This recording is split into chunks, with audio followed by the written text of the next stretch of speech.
거죠.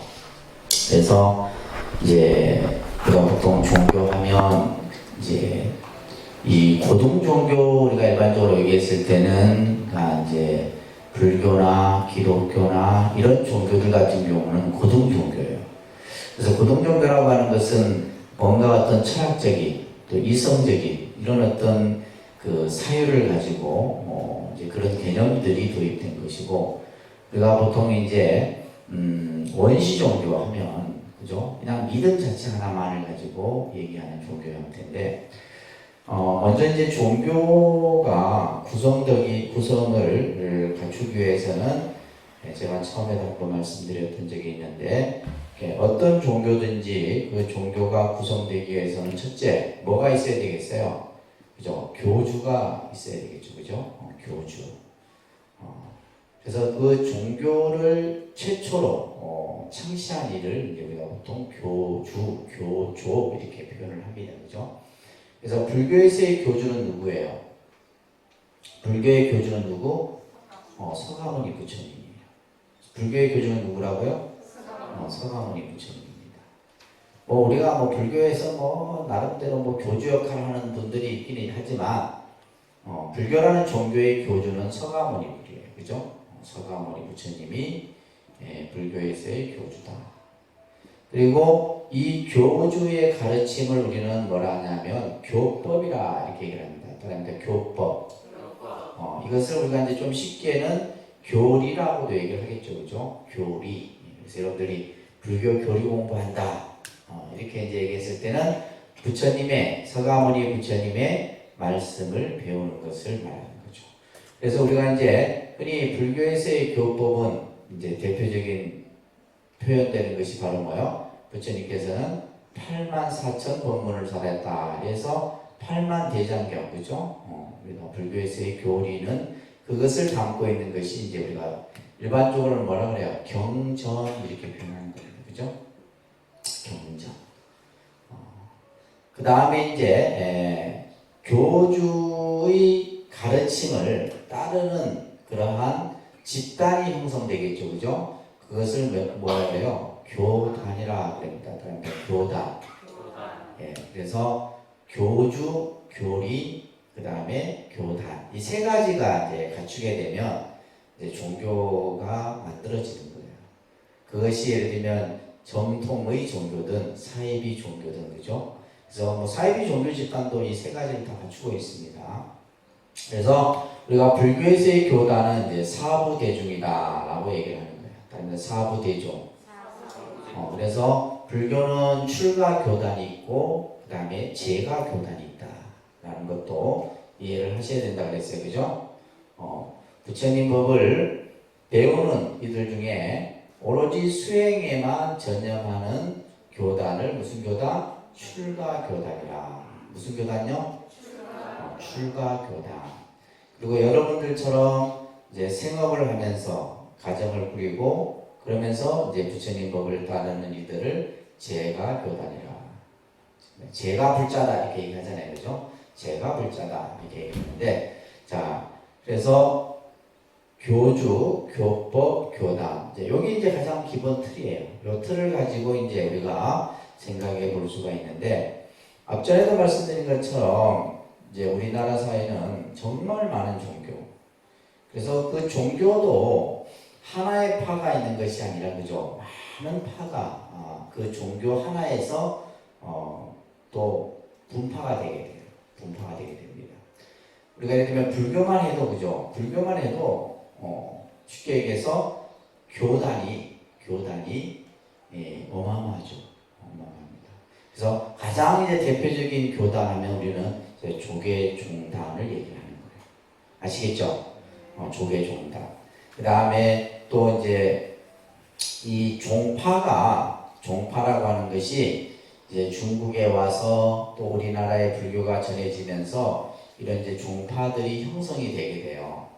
그래서 특히 이제 불교는 종파를 중심으로 해서 교단이 나누어지게 되는데, 그래서 선종, 교종, 율종 이렇게 나눠주고, 또 선종 안에서도 이제 무슨 파, 교종에서도 화음, 법상, 뭐 유식 이런 식으로 그런 것들도 나중에 공부를 하실 거예요. 그래서 불교도 보면 한 100여 개의 교파가 있게 돼요. 기독교는 더 많습니다. 뭐 예를 들면 장로, 안식일, 침례, 뭐 하나님의 성회부터 시작해서 그죠? 또 하나에서도 또 하나가 또 몇 개가 갈라지는 거예요. 예를 들면 이제 우리가 일본 같은 경우는 여러분들 이제 일본에 가면 일연종이라는 교파가 있는데 일연종, 그러니까 법화경을 중심으로 하는 교파예요. 일연종이 있는데 그 일연종에서도 나눠진 것이 남묘혈안개교. 또 남묘혈안교에서 또 나눠진 것이 뭐 BF 뭐 영어로 하는 그 교단이 있어요. 마산에 그 총본부가 있는데 또 그게 사람들이 많이 가요. 그러니까 그게 가는 사람들도 다 엘리트들만 간다. 그러니까 이제 그런 그 파들이 굉장히 불교에도 많습니다. 뭐 원불교, 요즘에 새롭게 만든 대표적인 것이 원불교 같은 경우죠. 그런 식의. 또 이제 현대에 와서는 또 어느 스님을 중심으로 해서 그 스님의 사상을 가지고 또 만들어지는 경우들이 또 있게 돼요. 예를 들면 이제 대표적인 것이 이제 해인사의 성철큰 스님이 이제 어떠한 수행, 어떠한 교화를 계획을 했으면 그 성철 스님의 제자들은 그걸 중심으로 하게 되죠, 그죠? 그래서 백년암의 색깔을 가진 게 좀 한데요. 통도사 같으면 통도사의 어느 스님의 또 색깔을 가지고 이게 다 그러다 보니까 너무나 많은 이제 한 종교 안에서도 다양한 모습들을 우리가 이제 갖게 됩니다. 우리나라의 종교를 가진 사람이 과연 어느 정도 될까요? 우리가 이제 조사를 해보면 두 사람 가운데 한 사람은 종교를 가졌다는 얘기예요. 두 사람 가운데 한 사람. 이 말은 뭐냐면 어떤 종교든지 가지고 있다는 거죠. 그러니까 예를 들면 종교를 가진 사람이 약 50%를 한다면 무종교를 가진 사람이 약 50%. 퍼센티지 좀 조금씩 차이가 나는데 아무튼 그리고 이제 이 종교 분포 현황 같은 경우는 국가가 정책을 하는 데 있어서 아주 중요한 과제가 됩니다. 그래서 이제 여러분들 10년마다 뭘 해요? 인구 조사를 합니다. 그죠? 인구 조사할 때 반드시 뭘 표기하게 돼 있어요? 자기 종교를 표시하게 돼 있어요. 그걸 가지고 이제 예를 들면 국가는 우리나라에 불교 신자가 많다 하면 뭐요? 불교 눈치를 보겠어요? 안 보겠어요? 보겠죠. 그러니까 불교의 어떤 정책들을 우선시 좀 이렇게 해줄 거고, 아니면 기독교가 많다면 뭐요? 그 힘이 이제 기독교의 어떤 어떤 정책을 수립하는 데 있어서 생각을 하겠죠, 그죠? 그래서 우리나라 같은 경우는 이제 보면 예전에는 불교가 기독교, 카톨릭을 두 개를 합쳤을 때보다 많았는데 이게 이제 지금은 뭐냐면 기독교, 카톨릭을 합한 수가 불교 수를 앞서고 있어요. 그리고 그것만 또 하는 게 아닙니다. 그 종교가 어떠한 연령대가 그 종교를 믿느냐 이거에 따라서 그런 것들을 전부 다 데이터하고 합니다. 우리 이제 불교는 보면 노령화되고 있어요. 노령화. 그러니까 앞으로 20년, 30년 후가 되게 되면 어떻게 돼요? 여러분들 세대가 지나고 나면 불교 믿는 사람이 없어진다.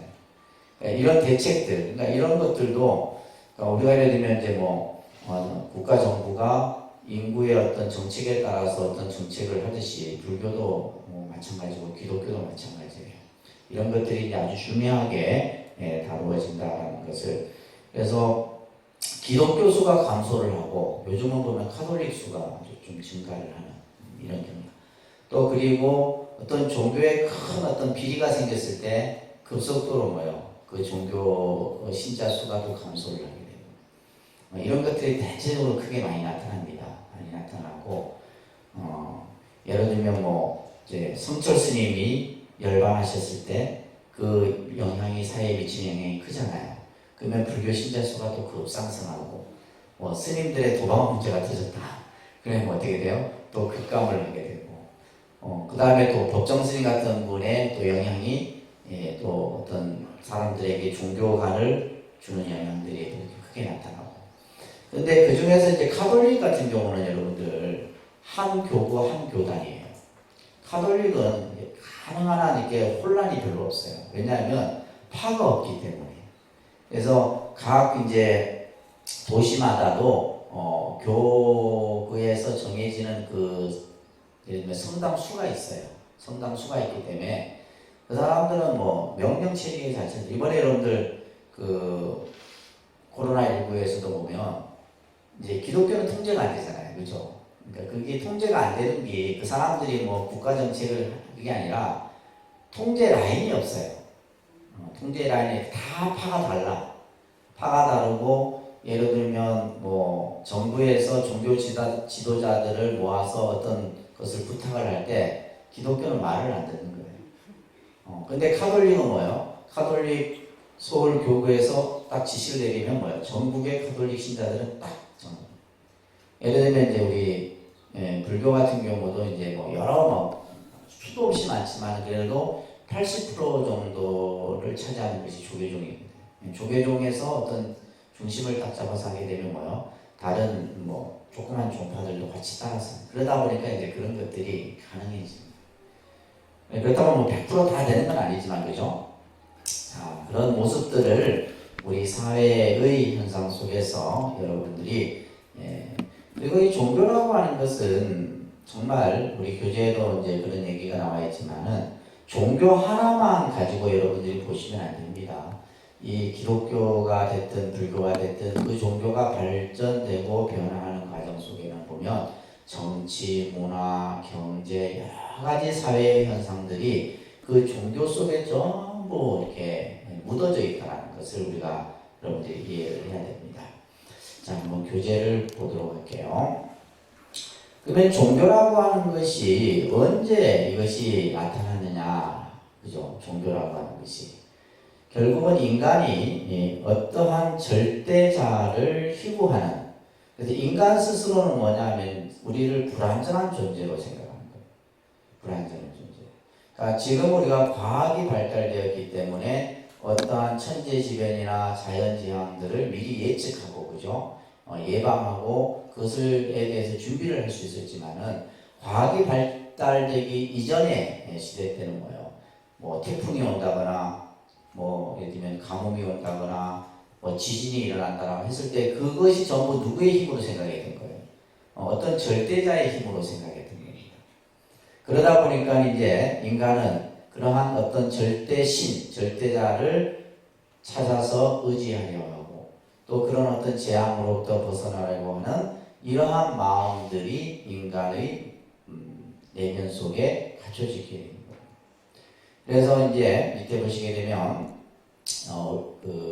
윌리엄 제임스라고 하는 종교 학자가 사람들이 종교에 입문하게 되는 유형이 있는데 첫째는 어떤 형태냐 하면 그냥 이제 종교를 선택하게 되는 거예요. 종교를 선택하는데 일반적인 그냥 평범한 상황에서 종교를 선택하는 경우들이 있어요. 이건 대표적인 뭐냐면 우리 집안이 종교가 뭐에 따라서 자연스럽게 그 종교를 받아들이는 거예요.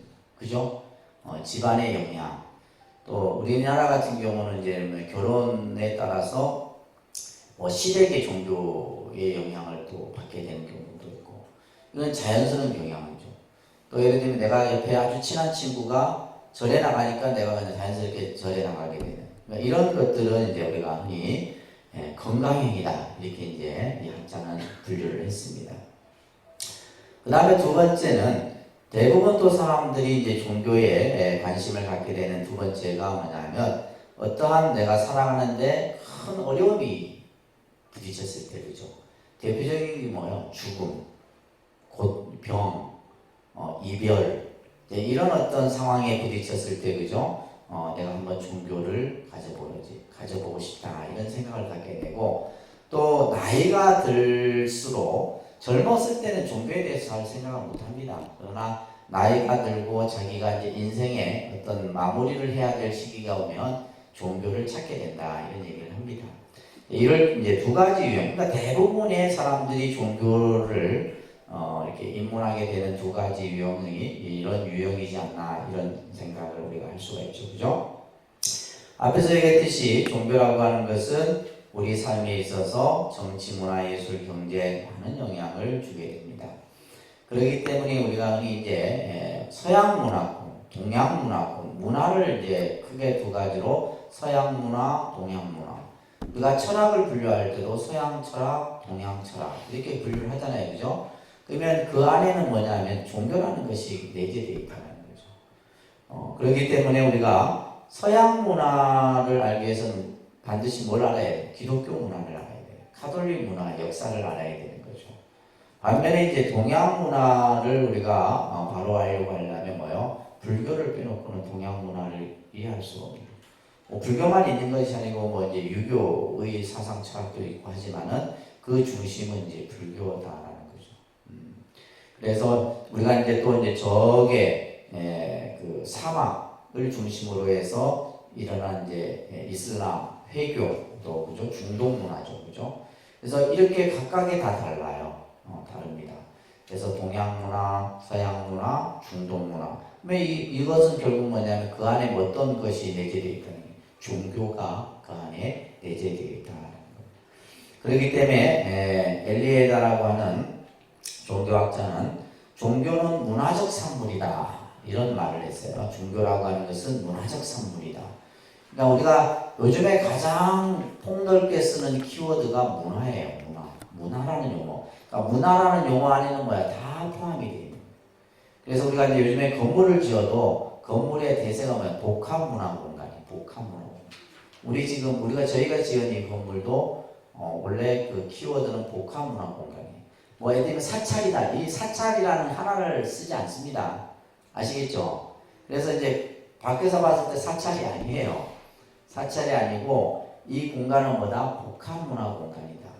그러니까 복합이라는 것은 뭐예요? 그 안에 뭐도 있고 종교도 있고 문화도 있고 경제도 있고 삶도 있고 역사도 있고 다 있는 거예요.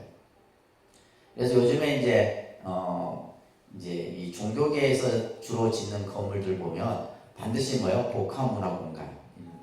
제가 며칠 전에 이제 부산에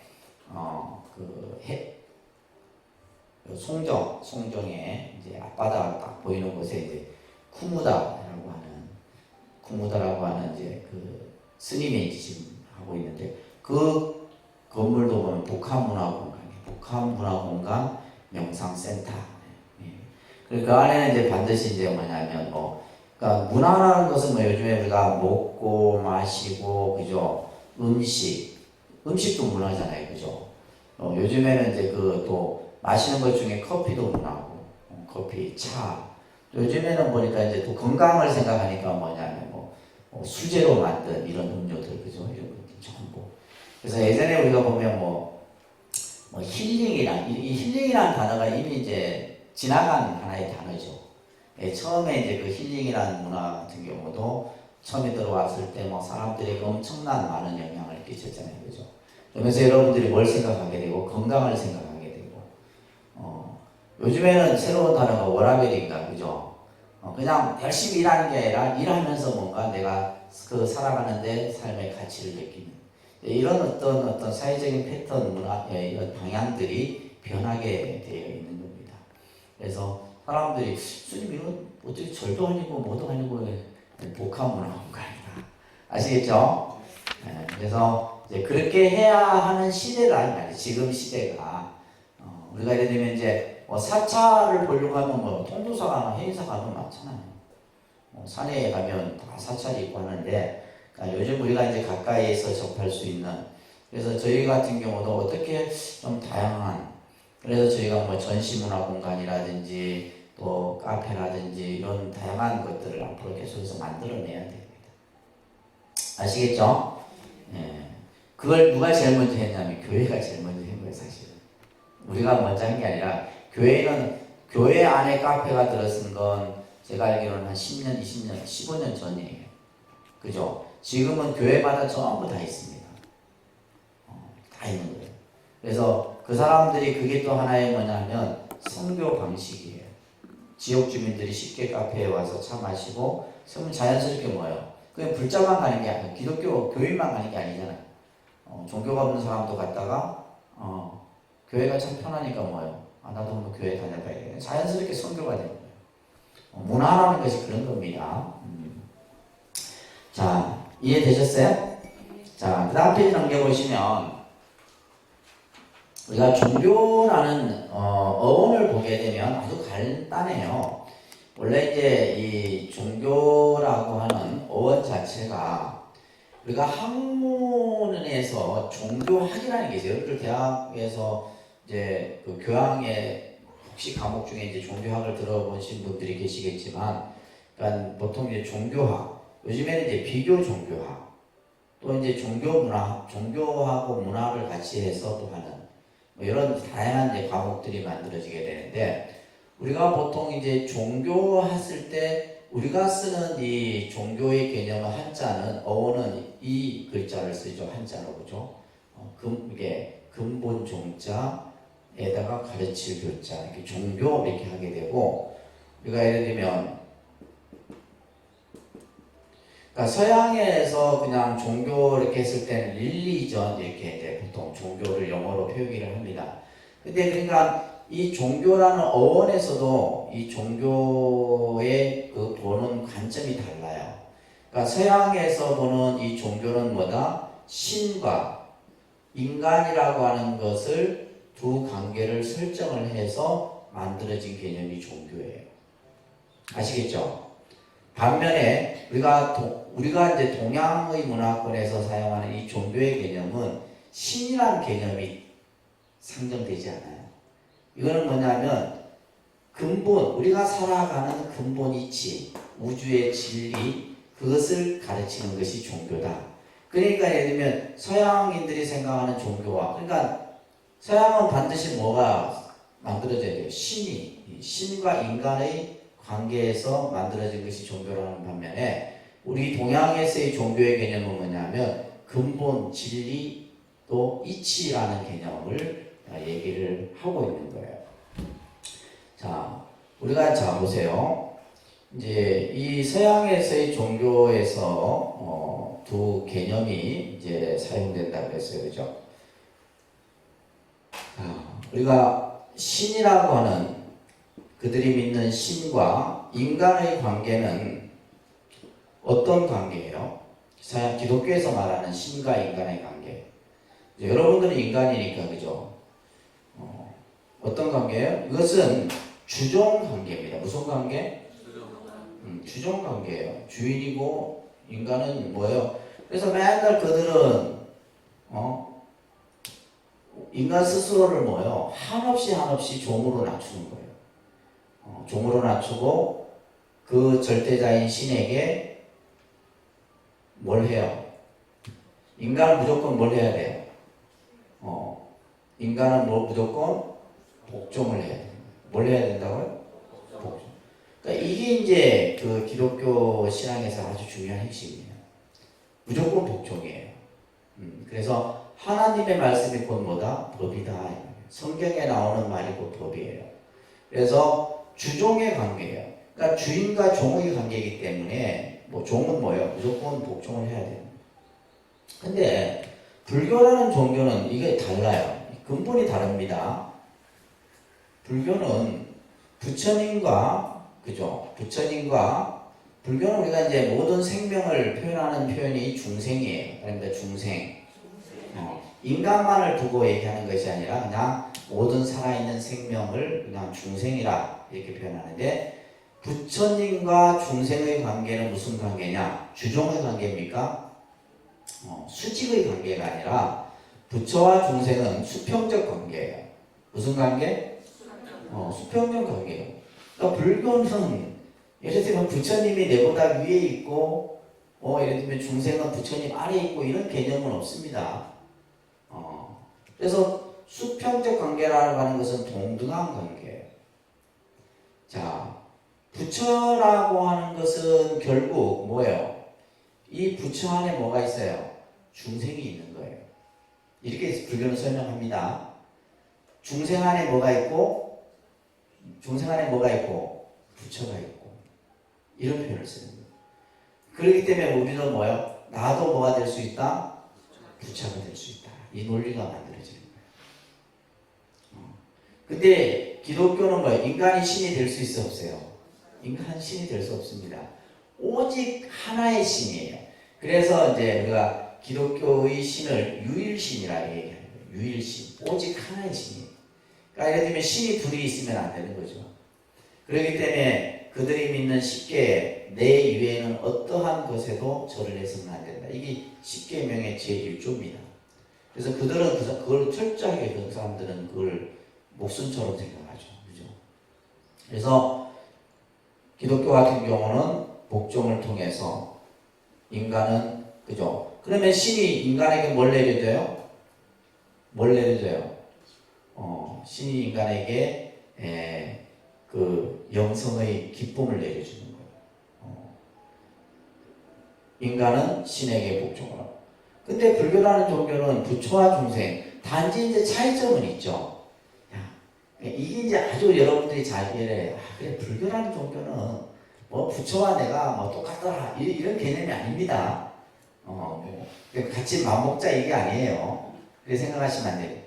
부처는 뭐예요? 깨달은 분이죠. 그죠?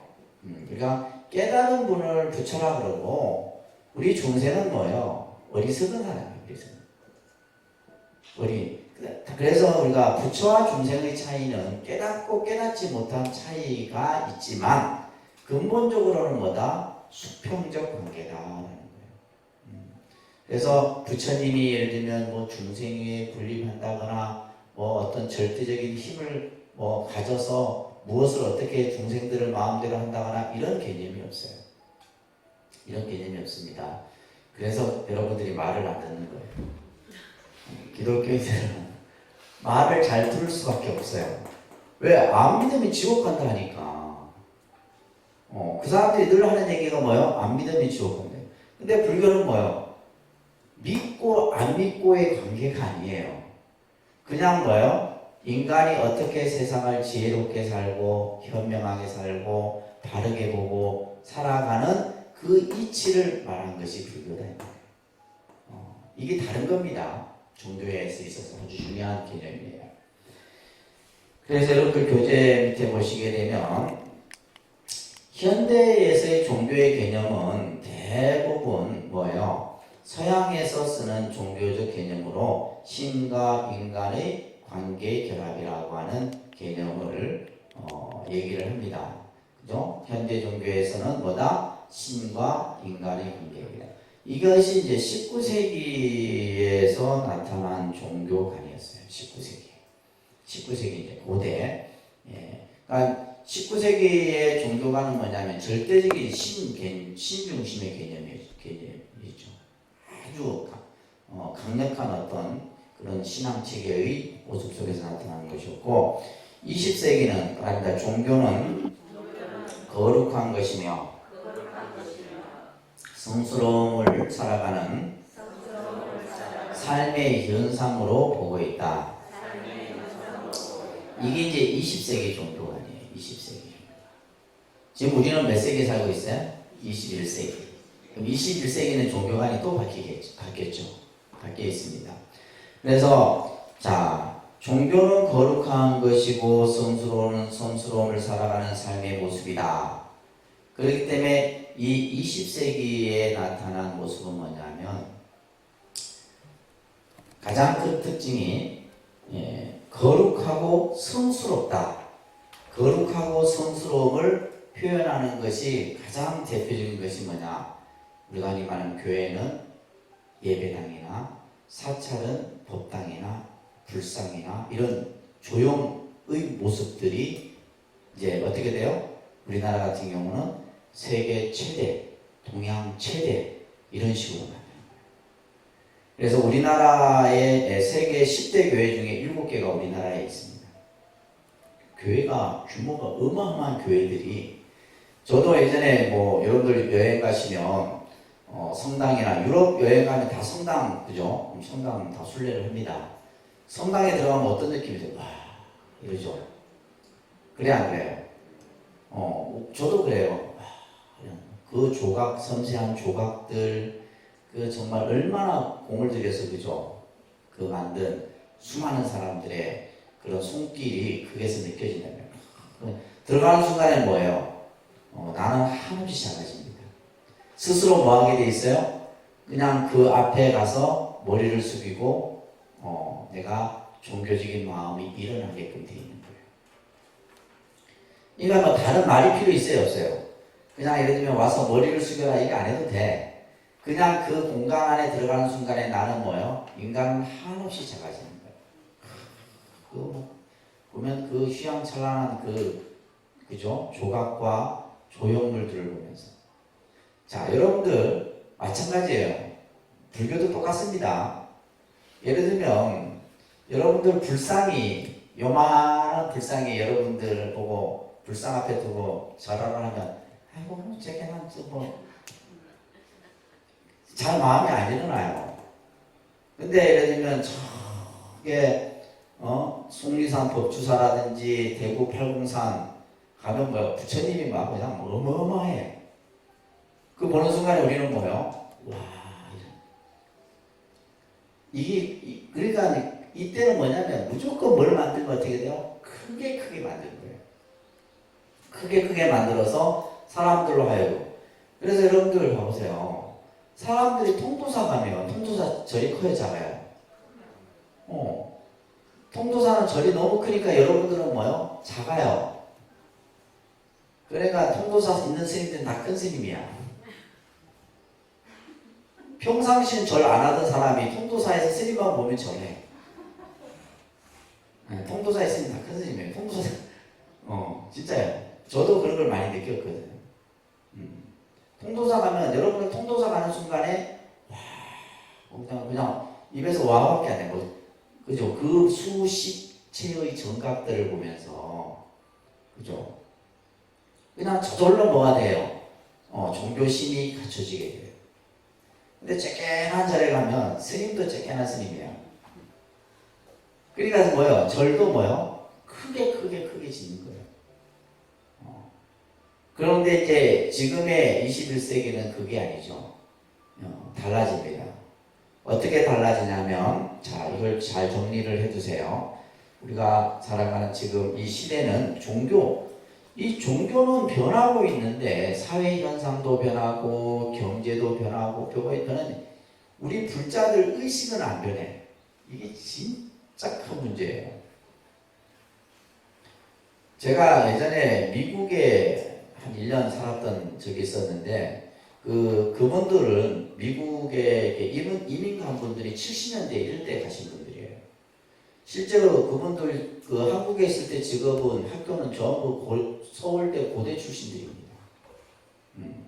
그분들이 이제 70년대 이제 미국에 이민 가고 정말 고생해서 제가 갔을 때는 이제 다 뭐요 뚱뚱거리고 잘 사는 나름대로 이렇게 잘 사는 한인 사회에서의 역할을 하는 사람들인데, 근데 중요한 건 이분들의 불교의 생각은 뭐예요? 70년대 불교 생각을 가지고 있는 거예요. 그러니까 내가 가니까 뭐예요? 이게 바뀌어요, 안 바뀌어요? 안 바뀌는 거예요. 변할 수가 없는 거예요. 그만큼 우리의 이 생각이 참 변화를 못 따라오죠, 그죠? 자, 21세기의 종교는 지금 어떻게 변하느냐, 이거 꼭 기억하셔야 됩니다. 예전에는 교리가 중심이었어요. 교리 중심. 20세기는 교리, 예를 들면 이제, 그래서 우리가 80년대 이럴 때는 막 불교 대학이 붐을 타고 일어났습니다. 그러니까 예를 들면 성경 공부는 더 이전부터 했었겠죠, 그죠? 지금도 뭐 성경 공부라든지 이런 공부들을 교회에서나 성당에서나 많이 합니다. 우리 불교는 진짜 안 하는 특이에요. 그 사람들은 뭐 입문 과정부터 해갖고 착착착착 올라가는 거. 교리 중심이었는데 지금은 21세기는 뭐 중심으로 바뀌어요? 이게 중요한 겁니다. 무슨 중심? 체험 중심입니다.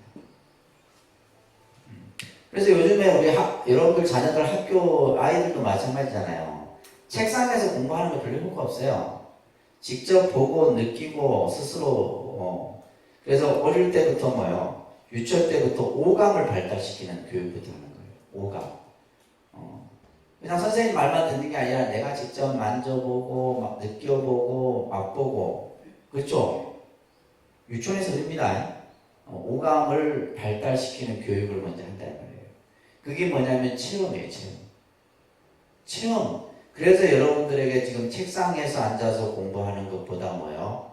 내가 법당에 와서 봉사도 하고 기도하고 하는 이런 것들을 사실은 해요. 그래서 사실은 이제 우리가 기본 과정 때는 제가 항상 여러분들 데리고 통도사 예부를 항상 갑니다. 그래서 좀 코로나가 좀 이제 어느 정도 안정기 접어들면 통도사 저녁 예부를 가게 되는데, 그죠? 왜냐하면 뭐 하기 위해서? 틀리다 이 말이에요. 내가 직접 그냥 우리가 여기서 제가 백날 얘기하는 것보다 여러분들이 직접 내가 참여해서 함께 느끼는 그 공부가 더 크다는 거예요. 우리가 명상이 좋다 아무리 얘기하는 것보다 뭐요? 명상을 내가 직접 해보면서 느끼는 것이 홀란 뜻이 그죠? 그래서 한 6월까지쯤 한번 갈까 생각 중입니다. 그래서 가서 공양도 도반들과 함께 하고, 그래서 우리가 불교에서의 공부는 딴 게 아닙니다. 첫째는 뭐예요? 스님들의 공부 수행의 가장 기본은 예불이에요. 그 다음에 울력이에요. 그 다음에 경을 보는 강경, 뭐 참선, 그 다음에 공양, 이런 것들이 공부예요. 그러니까 이 공부는 무슨 공부냐면 체험 중심의 공부예요. 그러니까 스님들은 실제 옛날부터 체험 중심의 어떤 수행을 했다라는 거죠. 그리고 뭐예요? 예를 들면 밥 먹는 게 무슨 공부냐? 스님들에게는 큰 공부예요. 뭐 청소하는 게 무슨 공부냐? 아니에요. 그게 큰 공부입니다. 제일 먼저 이런 공부부터 시켜요. 시간에 맞춰서 예불 참석하는 거, 또 부처님 경전 보고, 이것도 이제 다 들어가요. 이런 식의. 그래서 요즘에 이제 이 체험 중심으로 하는 것이 대표적인 게 뭐야? 템플스테이인 거예요. 템플스테이. 예전에는 80년대 때는 수련회라는 이름으로 해요. 수련하니까 무슨 사람들이 가서 잠 안 재우고 밥 조금 주면서 3,000배 시키고 요즘 안 합니다. 그렇게 하면 안 해요. 그럼 어떻게 해요? 그냥 요즘 템플스테이는 그냥 절에 들어가서 짐 풀어놓고 그냥 산에 왔다 갔다 하고 산소리, 뭐 산에 물소리, 바람소리 듣다가 때 되면 와서 밥 먹고 차 한잔 마시고 이게 템플스테이예요. 그러니까 그렇게 바뀐다 이 말이에요. 바뀌는 거예요. 나는 3,000배 하고 수련회 왔는데 이러면 골치 아픕니다. 혼자 가서 하시면 돼요. 그런 분들. 다른 사람 힘들게. 이렇게 이제 그래서 이 체험 중심으로 이제 바뀌는 거예요. 그러니까 지금 우리처럼 이렇게 구닥다리 책상 펴놓고 책 보고 하는 공부는 시대가 아니다 이 말이에요. 근데 이거는 뭐예요? 기본적인 소양을 갖추기 위한 이론을 하게 하는 것이지 실질적으로는 우리가 뭘로 바뀌어야 된다? 체험 중심으로 바뀌어야 돼요. 그래서 제가 아까 예불 끝나고 잠시 입점을 했던 것도 그런 거예요. 내가 해보는 거예요. 자꾸 해봐야 돼. 이것도 해보고 저것도 해보고 자꾸 해보시게 돼요. 아셨죠? 그 다음에 두 번째는 기복 중심에서 지금은 뭐예요? 깨달음 중심으로 바뀝니다. 뭐에서 뭘로 바뀐다고요? 기복에서 뭘로 바뀐다? 깨달음으로. 그러니까 우리가 80년대, 90년대 이럴 때는 뭐냐면 불교가 오로지 뭐예요? 여러분들 어머니 세대들은 뭐냐? 그냥 절에 가서 자식 잘 되고 복 많이 얻고 이런 신앙이 대세였어요. 그죠? 이게 이제 기복 중심이었다는 거예요. 복을 구하고. 근데 이게 나쁜 건 아닙니다. 나쁘다는 얘기가 아니에요. 근데 지금의 21세기는 뭐예요? 깨달음이에요. 깨달음이라는 것은 뭐냐? 거창한 게 아닙니다. 내가 순간순간 살아가면서 나의 행동, 나의 생각, 나의 마음 이런 것들 순간순간 내가 뭐예요? 그것을 잘못했다는 것을 깨닫고 내 삶을 좀 더 올바른 방향 속으로. 그러니까 이것은 뭐예요? 누가 의해서 깨달아지는 것이 아니라 내 스스로 뭐 책을 보고 수행을 하고 이러면서 하나하나 뭐예요? 자기 자신을 좀 더 뭐예요? 성숙시켜가는 이런 형태의 종교로 바뀌고 있어요. 그래서 이제 기독교 같은 경우는 영성 이런 단어를 강조를 하고 불교는 뭘 해요? 깨달음이라는 단어를 강조를 하는 거예요. 그래서 이게 이렇게 바뀌어져 간다는 것을 꼭 여러분들이 이해를 하셔야 되고, 그 다음에 또 하나는 뭐냐면 사회 고립에서 지금은 뭐예요? 사회 참여로 바뀌고 있습니다. 종교가. 이 말은 뭐냐면 예전에는 종교는 종교만의 기능을 해야 했어요. 그죠? 종교가 예를 들면 뭐 정치에 개입을 한다든지 어떤 사회 문제에 어떤 개입을 하는 것에 대해서 별로 탐탁치 않게 얘기했단 말이에요. 그런데 지금 21세기는 뭐예요?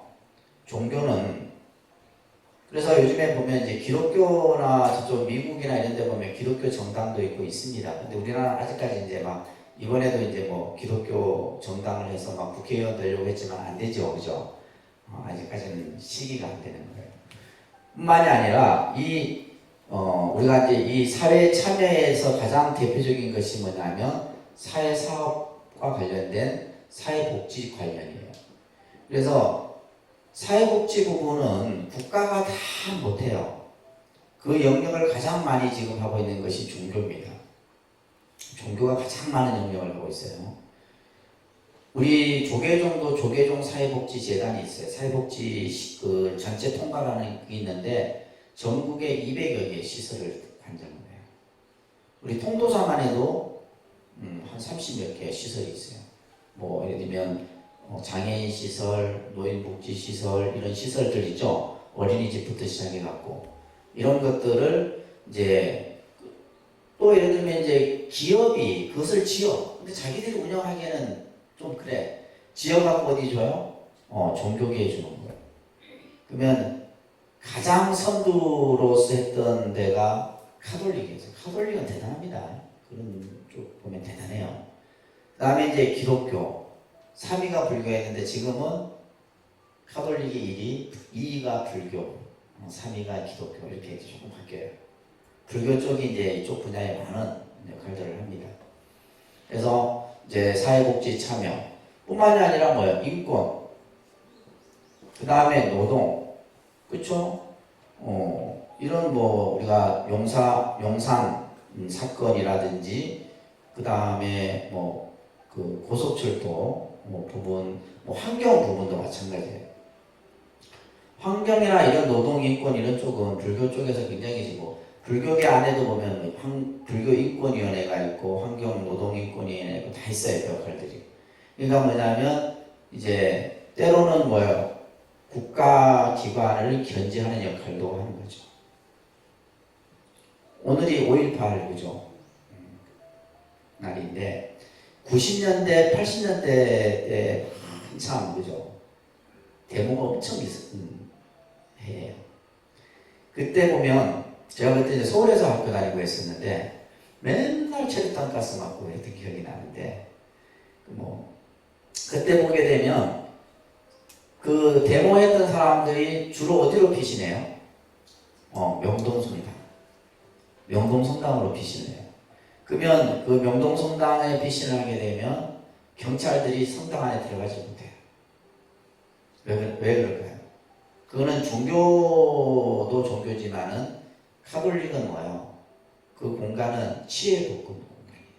그러니까 쉽게 말해서 카톨릭은 하나의 정치 집단이기도 해요. 그래서 로마 교황청에서 관장하는 구역이기 때문에 그 우리나라 경찰들이 함부로 못 들어가요. 그러다가 이제 90년대, 2000년대 와서는 데모를 하면 데모자들이 이제 어디로 피신하냐면 조계사로 피신해요. 뉴스에 보셨죠? 네, 조계사로 피신. 그거는 뭐냐면 불교가 이런 어떤 노동자들이라든지 이런 어떤 사회적 약자들에 대한 울타리 역할을 해줄 수 있는 그 정도 힘이 있다는 거죠. 이런 어떤 변화들이 이제 21세기에서는 종교가 사회에 직접 참여를 해서 그래서 이제 대통령이 어떤 현안 문제가 있을 때에는 종교 지도자들을 이렇게 초청을 해서 조언을 받는다든지 부탁 어떤 것을 협조를 받는다든지 이런 것들이 뉴스를 통해서 우리가 간혹 보게 되죠. 그런 것들이 이제 그렇게 변하고 있다라는 거예요. 근데 이제 우리 불자들이 별 관심이 없으면 그게 이제 문제인 거지.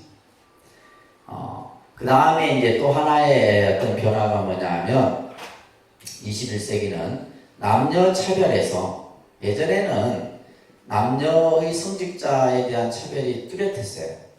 근데 지금은 뭐예요? 21세기는 뭐다? 남녀 평등이죠. 그래서 요즘에는 보니까 뭐 이 용어 가지고도 시끄럽다고 막 무슨 양성이란 단어를 써도 뭐 쓰는 거 가지고 뭐 성 이걸 쓰는 거 가지고 뭐 하여튼 좀 복잡하더라고요. 나는 그걸 뭐 대충 그냥 이렇게 막 깊이 있게 생각을 안 했지만은 하여튼 남녀 평등. 그래서 예를 들면 이제 예전에는 여성 목사들이 없었어요. 쉽게 기독교 쪽만 봐더라도. 근데 요즘에 이제 우리가 그 기독교 TV나 이런 데 보게 되면 여성 목사들이 간혹 등장을 합니다. 그죠? 그리고 우리 불교도 보면 비구니 스님들의 위상이 굉장히 높아졌어요. 비구니 스님들의 위상이 상당히 높아져갖고 뭐 동등합니다. 거의 동등한 위치예요. 특히 이제 뭐 한마음선언 같은 경우는 이제 그 대행 스님이라는 스님이 만든 이제 불교 단체인데 그 한마음선언 같은 경우는 엄청난. 어떻게 보면 비구니 스님들의 어떤 역할이나 이것을 아마 대행 스님께서 가장 크게 만들지 않았나 이런 생각도 들어요. 그래서 남녀 평등이라는.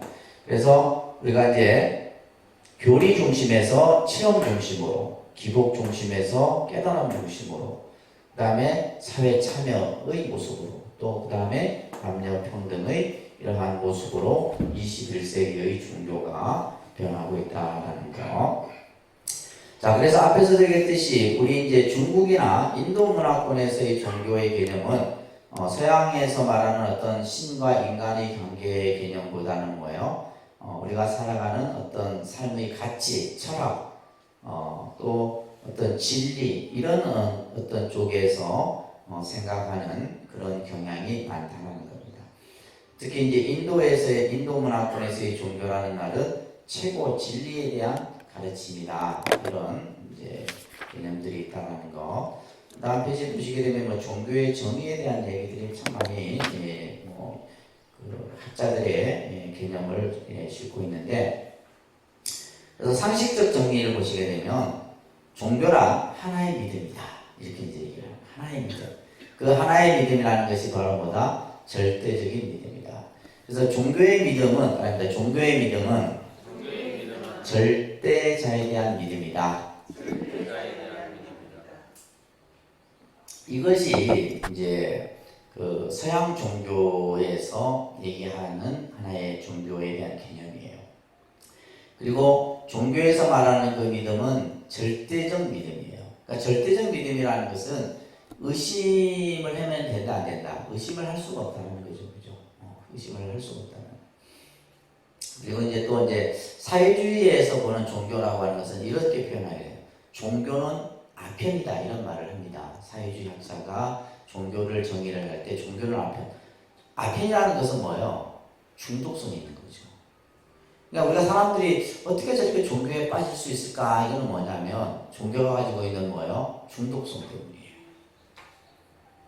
우리 불교 신자들은 빠지래도 안 빠져. 큰 의심들이 많아가지고.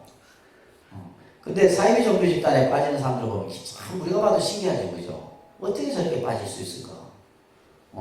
그 말을 어떻게 저렇게 절대적으로 추정할 수 있을까? 이런 생각이 드는데, 그러니까 그게 이제 어떤 한 사람에 그래서 되는 게 아니에요. 집단화된 체제 속에서 그런 현상들이 만들어지는 겁니다. 예를 들면 여러분들 막 그 어느 종교 집단 같은 경우는 예배 보면서 막 손뼉 치고 그죠? 울고불고 한단 말이에요. 아이고 나는 저 자리에 가면 안 그럴 거야. 그렇죠? 아니에요. 여러분들 그 자리에 가면 똑같이 됩니다. 그렇게 되는 거예요. 집단 속에서 내가 그 사람들 속에서 뭐가 돼요? 세뇌가 되는 거예요. 불교도 마찬가지 그런 영향이 있어요. 예를 들면 절에 처음 오신 분이 어느 기도 모임에 딱 참여를 했는데 나도 모르게 그 기도에 빠지게 되는 거예요. 몰입이 되게 되는 거예요. 그렇게 됩니다. 그거는 뭐냐면 주위에 잘하는 사람이 그 사람을 끌어들이는 거예요. 하여튼 그게 종교의 아주 묘한 힘입니다. 그런 것들이 나타난다라는 것이에요. 5분 정도 쉬었다가 이어서 하도록 할게요.